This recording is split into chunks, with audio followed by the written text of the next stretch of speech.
लोग कहते हैं कि अगर आप इंग्लिश बोलना सीखना चाहते हो तो आपकी इंग्लिश टेंसेस में अच्छी पकड़ होनी चाहिए और साथ में वोकेबलरी भी अच्छी होनी चाहिए। मैं भी यही कहता हूँ, बट मैं आपसे ये भी कहता हूँ जो भी इंग्लिश सेंटेंसेस आप अपने इंग्लिश कॉन्वर्सेशन में यूज़ करते हो, अगर वो सेंटेंसेस इंग्लिश के प्री डिफाइंड सेंटेंस स्ट्रक्चर से बनाते हो तो आपकी इंग्लिश और भी ज़्यादा एडवांस लगती है। चलिए, जैसे कुछ सेंटेंसेस हैं। अगर मेरा बस चलता तो मैं उसे यह नहीं करने देता। अगर ऐसा है तो तुमने झूठ क्यों बोला। भले ही तुम कहीं भी चले जाओ लेकिन हमारी दोस्ती कम नहीं होगी। जितने समय के लिए मालिक शहर से बाहर है तुम यहाँ रह सकते हो। जब मैंने उसे पहली बार देखा तो मैं उससे अपनी आंखें नहीं हटा पाया। इस तरह के इंग्लिश सेंटेंसेस को ट्रांसलेट करने के लिए इंग्लिश के प्री डिफाइंड सेंटेंस स्ट्रक्चर्स होते हैं, जिनकी मदद से इस तरह के इंटरेस्टिंग सेंटेंसेस को ट्रांसलेट किया जा सकता है। तो इस वीडियो में इसी तरह के और भी सेंटेंस स्ट्रक्चर्स के बारे में बात करेंगे, तो वीडियो को लास्ट तक देखते रहिए, बहुत ही इंटरेस्टिंग होने वाली है। So hello guys, I am Nick and welcome back to my YouTube channel let me flow. Without any further do let's jump to the video. हमारा फर्स्ट सेंटेंस स्ट्रक्चर है if I have my way, means अगर मेरा बस चले। Example है, अगर मेरा बस चले तो मैं उसे सारे संसार की खुशियाँ दे दूँ।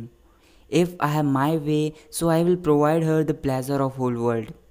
If I have my way, so I will provide her the pleasure of whole world. एक और एग्जांपल है, अगर मेरा बस चले तो मैं उसे एक पल के लिए भी अपने से दूर ना जाने दूँ। If I have my way, so I will not let her go away from me even for a moment. If I have my way, so I will not let her go away from me even for a moment. अगर आप इसे past में बोलना चाहें, जैसे कोई example है, अगर मेरा बस चलता तो मैं उसे यह नहीं करने देता। If I had my way so I would not let him do it. If I had my way so I would not let him do it. एक और एग्जांपल है, अगर तुम्हारा बस चलता तो तुम उसे बाहर नहीं जाने देते। If you had your way so you would not let him go out. If you had your way so you would not let him go out. Next structure है इफ़ सो, मीन्स अगर ऐसा है तो। Example है, अगर ऐसा है तो तुमने झूठ क्यों बोला।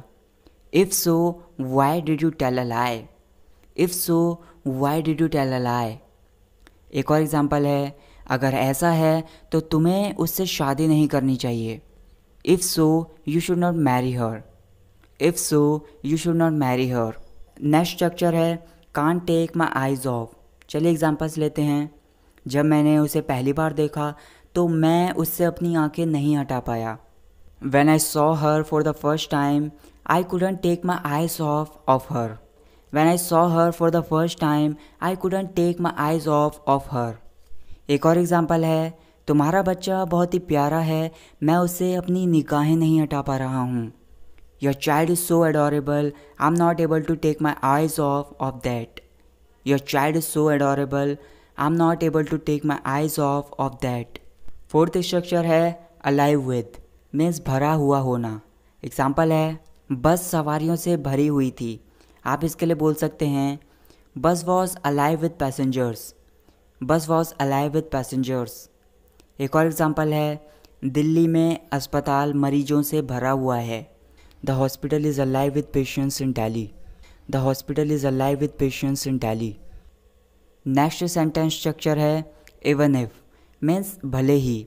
एग्जाम्पल है, भले ही तुम कहीं भी चले जाओ लेकिन हमारी दोस्ती कम नहीं होगी।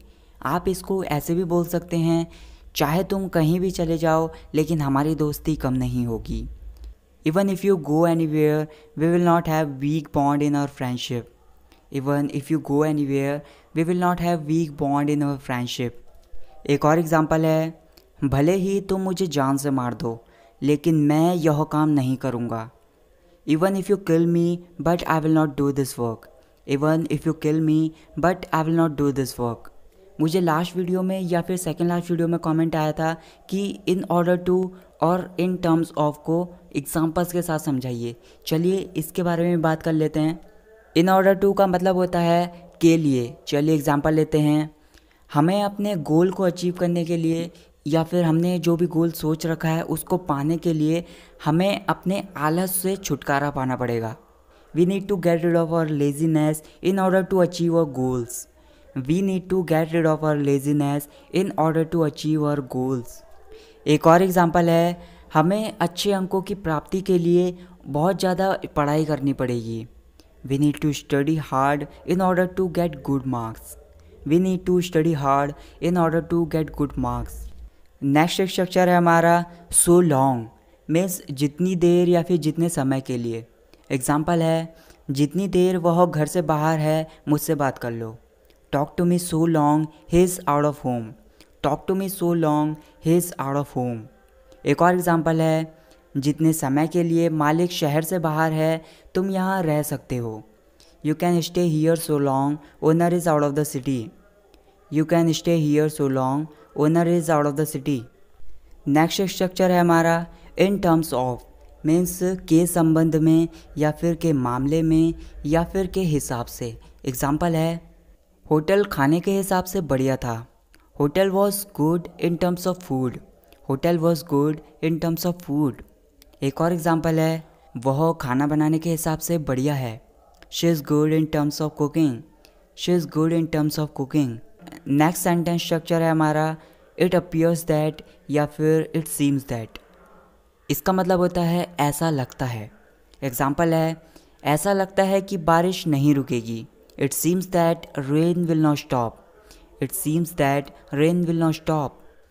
अगर आप पास्ट में बोलना चाहते हैं तो ऐसा बोलेंगे, मुझे ऐसा लगा कि वह रोने वाली थी. It seemed to me that she was about to weep. It seemed to me that she was about to weep. एक और एग्जाम्पल है, ऐसा लगा कि वह तुम्हें थप्पड़ मार देगा. It seemed that he would slap you. It seemed that he would slap you. एक और सेंटेंस स्ट्रक्चर है हमारा इट्स ईजी या फिर इट्स हार्ड या फिर इट्स डिफ़िकल्ट. एग्जाम्पल है, उसके लिए इस छोटी सी पेंशन में गुजारा करना मुश्किल है. It's hard for him to live on this small pension. या फिर आप ये भी बोल सकते हैं, it's difficult for him to live on this small pension. एक और एग्जाम्पल है, तुम्हारे लिए किसी को भी उल्लू बनाना आसान है. It's so easy for you to fool anyone. It's so easy for you to fool anyone. इन सभी सेंटेंस स्ट्रक्चर्स को लॉन्ग पीरियड ऑफ टाइम के लिए याद करने का एक बेस्ट तरीका है इन सभी सेंटेंस स्ट्रक्चर्स के ऊपर अपने एक एक सेंटेंस बनाकर मुझे कमेंट सेक्शन में बताएं. इस वीडियो में तो मैंने एग्जांपल्स ले लिए हैं जो मेरी लाइफ से रिलेट करते हैं, लेकिन अगर आप अपने सेंटेंस बनाएंगे जो आपकी लाइफ से रिलेट करते हो तो इससे आपकी थिंकिंग कैपेसिटी भी बढ़ेगी और मेरे लिए भी अच्छा हो जाएगा. So that's it guys for this video. I hope आपको वीडियो पसंद आई होगी. Thanks for watching this video guys. See you in the next video. जय हिंद, जय भारत.